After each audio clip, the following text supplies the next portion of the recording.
In today's video, I'm going to teach you how to manage your settings for Dependabot on your GitHub self-hosted runners. First, we'll start by heading over to your GitHub dashboard. You can do this by simply logging into GitHub and navigating to your main account page, where you can see all your repositories and activities. Once you're on your dashboard, look towards the top right corner. You'll notice an icon that represents your profile.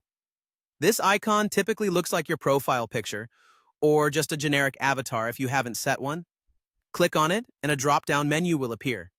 Now, from this drop-down menu, you'll want to look for the option labeled Settings.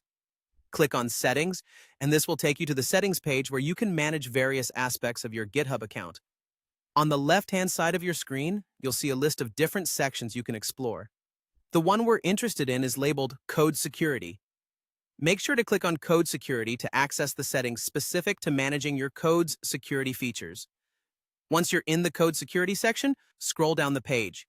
You're looking for the section titled Dependabot on Self-Hosted Runners. This section specifically deals with running Dependabot security and version updates on self-hosted actions runners. Dependabot is a very useful tool that helps automate the process of managing dependencies and maintaining security in your projects. When you find this section, you'll have the option to either disable all or enable all. Clicking Enable All will allow Dependabot to run security and version updates automatically using your self-hosted runners. This can help you keep your dependencies up to date with minimal manual intervention, ensuring that any potential vulnerabilities are addressed promptly.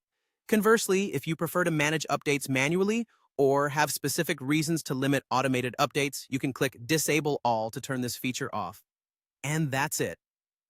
You have now successfully navigated through your GitHub settings to manage your Dependabot settings on self-hosted runners.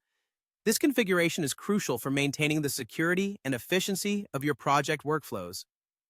Always remember, keeping your dependencies current is a best practice for reducing vulnerabilities and ensuring smooth operation. By following these instructions, you can leverage Dependabot's capabilities to maintain and secure your codebase effortlessly. Thank you for tuning in today, and I hope you found this guide useful. Don't forget to subscribe for more tips and tutorials to